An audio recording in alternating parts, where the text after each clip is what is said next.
पंकजा मुंडेंनी ऊस उत्पादक आणि कामगारांना फसवलं. गोपीनाथ मुंडेंनी स्थापन केलेला वैद्यनाथ सहकारी साखर कारखाना विकला. वैद्यनाथ सहकारी साखर कारखान्याला कवडीमोल भावात विकल्याच्या आरोपाने खळबळ. गोपीनाथ मुंडे यांनी स्थापन केलेल्या परळीतल्या वैद्यनाथ सहकारी साखर कारखान्याच्या विक्रीच्या बातमीने सध्या बीडमध्ये खळबळ माजली. या प्रकरणाची बीडमध्ये तुफान चर्चा होते आणि या चर्चांच्या केंद्रस्थानी आहेत कारखान्याच्या चेअरमन पंकजा मुंडे. गोपीनाथ मुंडे यांनी ज्या कारखान्याचं स्वप्न पाहिलं होतं, जो कारखाना उभारून त्यांनी हे स्वप्न पूर्ण केलं होतं, तोच कारखाना पंकजा मुंडेंनी शेतकऱ्यांना अंधारात ठेवून विकल्याचा आरोप होतोय. क्रांतिकारी शेतकरी संघटनेचे कुलदीप करपे यांनी याबद्दलचे हे खळबळजनक आरोप केलेत. मंत्री पंकजा मुंडे असलेल्या या कारखान्याला फक्त 132 कोटी रुपयांच्या कवडीमोल भावात विकल्याचा आरोप केलाय. विशेष म्हणजे कुलदीप करपे यांनी तसे काही कागदपत्रही समोर आणलेत. दिवंगत लोकनेते केंद्रीय ग्रामविकास मंत्री गोपीनाथराव मुंडे साहेब यांनी स्थापन केलेला परळे पांगरे येथील वैद्यनाथ सहकारी साखर कारखाना आज असं वाटतंय की सहकारामध्ये शेवटच्या घटका मोजतोय.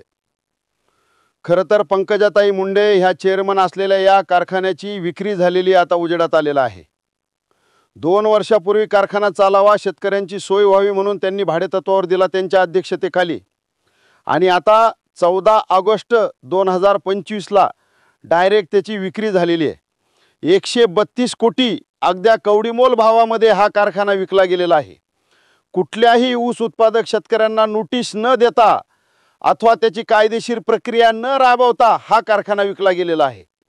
मुळामध्ये युनियन बँक ऑफ इंडियानं या कारखान्याला कर्ज दिलं होतं.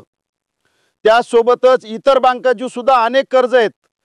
मात्र सरफेसीची व्यवस्थित अंमलबजावणी न करता जिल्हा अधिकाऱ्यांनी कुठल्याही बँकेला, इतर कर्ज असलेल्या बँकेला नोटीस न देता परळीचं कार्यक्षेत्र सोडून अंबाजोगाई इथल्या सहदुय्यम निबंधक कार्यालयामध्ये या संचालक मंडळांनी आणि युनियन बँकेच्या संचालक मंडळांनी हा खरेदी विक्री करण्याचा या ठिकाणी मनसुबा पूर्ण केलाय.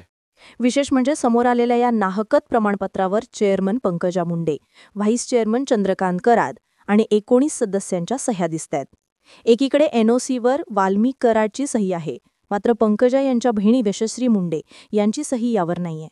त्यामुळे वडिलांचा कारखाना विकायला त्यांचा विरोध होता का, अशी सुद्धा चर्चा सुरू आहे.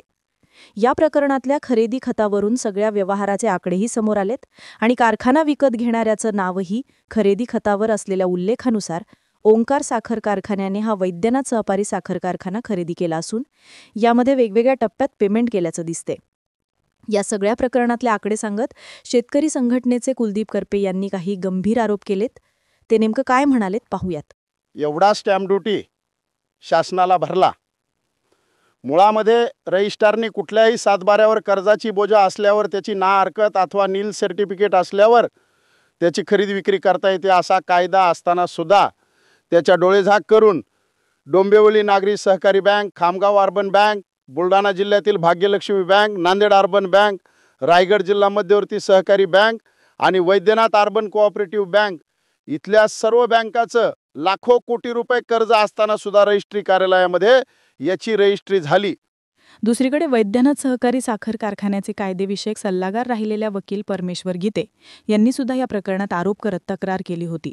त्यानंतर आता या प्रकरणात संबंधित शासकीय विभागांना अहवाल सादर करण्यासाठी नोटीसही बजावण्यात आलेली आहे. त्यामुळे आता हा व्यवहार कसा झाला, कोणी केला आणि फसवणूक कोणी केली हे आता चौकशीतून समोर येणार आहे.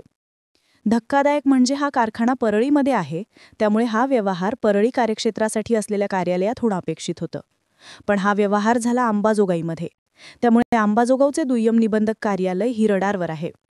या प्रकरणी 7 सप्टेंबरला दिलेल्या नोटीसमध्ये परळीचे तहसील दुय्यम निबंधक अंबाजोगाई, मंडळाधिकारी नागापूर, मंडळाधिकारी पिंपळगाव आढे यांना 15 दिवसात उत्तर देण्याचे आदेश देण्यात आलेत. एकूणच या सगळ्या प्रकरणाची चौकशी व्हावी, साखर आयुक्त पुणे यांच्या अध्यक्षतेखाली चौकशी समिती नेमावी आणि तात्काळ खरेदी खत रद्द करावी अशी मागणी होते. तसंच या प्रकरणातल्या दोषींवर गुन्हे दाखल करून ऊस उत्पादक शेतकऱ्यांचा यावर्षीचा गाळप करण्याचा प्रश्न सोडवावा, अन्यथा ऐन दिवाळीमध्ये ऊस उत्पादक आणि साखर कामगारांसह गोपीनाथ मुंडेंच्या समाधीस्थळावर आंदोलन करू, असा इशारा कुलदीप करपे यांनी दिला. सध्या बीडमध्ये आणि राजकीय वर्तुळामध्ये या प्रकरणाची मोठी चर्चा सुरू आहे. राज्यात येत्या काही दिवसात या प्रकरणामुळे मोठं घमासणही होण्याची शक्यता आहे. त्यामुळे आता मंत्री पंकजा मुंडे यावर काय बोलणार हे पाहणं महत्त्वाचं असणार आहे. या प्रकरणावर आपलं लक्ष असणार आहे, पण तुमच्या प्रतिक्रियाही तुम्ही कमेंटमध्ये व्यक्त करायला विसरू नका. चॅनलला सबस्क्राईब करा.